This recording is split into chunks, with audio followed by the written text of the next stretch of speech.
All right, joining us now is international political analyst, and I'm going to say it again, international political analyst, Dr. Charles Sinkala. Charles, thank you for joining us. Thank you very much. All right, now the topic of discussion is international trade, or should I say intra-Africa trade. President Cyril is pushing that. There's something about what he's pushing that doesn't pass the sniff test or the eye test. Now, he's nudging Nigeria to perhaps sign on to this deal. Buhari, on the other hand, says it's been on his desk for a while, that he's a military man, please forgive him, that it all appears okay, and now he will now get to signing it. Something doesn't seem right about this deal, especially on the surface. Now, Nigeria has a lot to lose when they enter such deals. Can you explain to us the game behind the game? Yes, thank you very much, and thank you for having me. One thing we must understand, I must actually accept and admit that President Cyril has been very busy, you know, and which is very good. He's a businessman, and I like his interaction with the rest of the continent. You know, the challenges in Africa doing inter-Arab business is has been very, very clear that because of the involvement from these participating countries, I mean, the excuse by President Buhari that cannot be accepted, you know, where he says he's too busy as a military man or such excuses. But, you know, what is happening at the moment is Africa finds it very easy to sell their produces or raw materials or services outside Africa for more profits than selling within Africa. I'll give you an example. Nigeria finds it easy to export oil to the rest of the world instead of sending it to South Africa. You know, and these are the problems which we are facing. So as a result, South Africa has to buy oil from international world, you know, instead of getting it within Africa. You know, so there has been a lot of stringent conditions which hasn't been put in place for the participation of the African continent to do the intra. Correct. In other words, a country like Nigeria really has nothing to benefit from signing this trade deal, correct?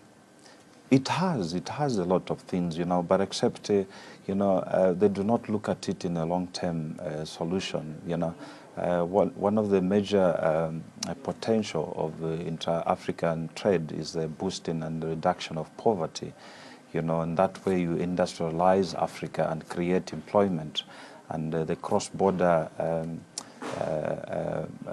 business and markets in Africa to integrate the African continent, you know, it also will improve the infrastructure development, which is one of the hindrances in terms of doing business. You know, that's great. That's great long-term objectives and goals that can be met with this trade, correct? But a country like Nigeria, which, like you mentioned, has trade deals with overseas countries, they stand to lose existing business. They stand to lose jobs from within the country. And so I can imagine why they're hesitant to sign this deal. You see, the other thing which the international community does, you know, in terms of doing business with them is they monopolize the system. I'll give an example how De Beers has controlled the diamonds in South Africa. They'll give you conditions that you can't buy or sell to any other country or continent or any other business entity. If you sell, then your dues is going to be cut. So these are some of the challenges where countries feel very difficult to do business within Africa because of the conditions, the existing clientele they have with them, that they can't do business with any other country. But, you know, these are some of the things on the signing of the contract where they say, no, this situation, you know, we've got a vast potential majority of business in Africa.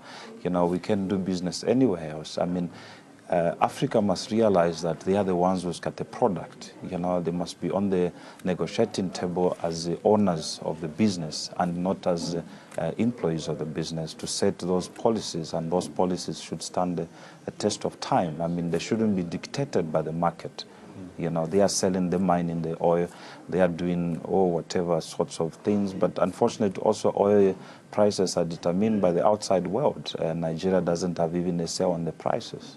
Okay, and why do you think it is our president, President Cyril Ramaphosa, championing this trade deal? Why him? Why not Buhari? Why not any other African leader?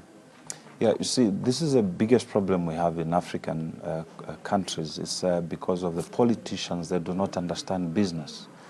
You know, And Ramaphosa is a successful businessman. he understands business, yes. They don't understand why they can't pay their salaries on time. They can't pay their hikes on salaries. We've heard about, we have in situations in South Africa as well as the rest of Africa in terms of workers demanding salary increments and whatever.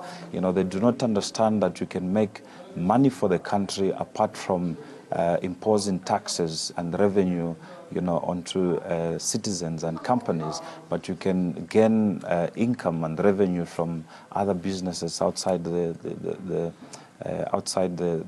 country itself. Look at China. China's done very large investment outside China. The government itself does business. Most African countries, they don't do business. You know, they always look for investment. Even to manufacture a toothpick in African countries, they look for an investor to come and do that. So these are some of the things and areas where Africa must identify herself and say, some of these things we can do the challenges from ourselves and sit on the table as the owners of Africa and dictate the market. You know, there's a lot of challenges in trying to do business in Africa. You know, it's easy to import things from outside Africa than to send to do business within Africa because of the borders. There's a lot of borders.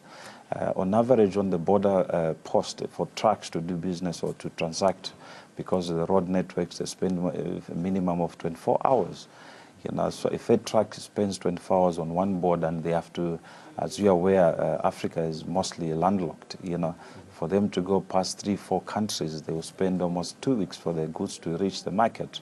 And in that way, the cost of doing business goes higher because of the delays and the revenue. Corruption also moves in because if you don't have money to give somebody but the customs official at the borders, you stay there at the border for the rest of your life. You know, these are some of the challenges, and lack of participation from the countries and also the regional communities. They've been trying all means to bring these countries together so that they can work in one go and build the infrastructure, invest into regional integration, rural and urban integration. You know, you find some situations where there's a surplus of cereals, maybe in Malawi or Zambia, but there's a deficit in South Africa and other parts of the African continent because of lack of integration. You know, that's why President Cyril Ramaphosa is calling for the boosting of this integration of business, entire business. You know, already the businesses has been going on in Africa. You are aware of South Africa importing water from Lesotho. You know, also electricity and other parts of the African continent. So that has to be boosted by developing the infrastructure. Okay, well said. I really appreciate your point of view. But let's get down to the nitty-gritty. A country like Nigeria would be sacrificing a lot. You mentioned their oil sales. What would South Africa be sacrificing by ratifying this deal? Hypothetically, tell me. South Africa will sacrifice a bit, you know, in terms of... A bit? Yeah, just a bit. A bit? A bit, yes. Okay. You know, because South Africa needs, you know, to get a cheaper source of fuel like petroleum. You know, you're aware of fuel high prices which are affecting the citizens and the businesses, and that automatically affect the running of the economy. You know, but each and every country, you know, in the African continent must be willing and part and parcel to sacrifice something towards the common goal.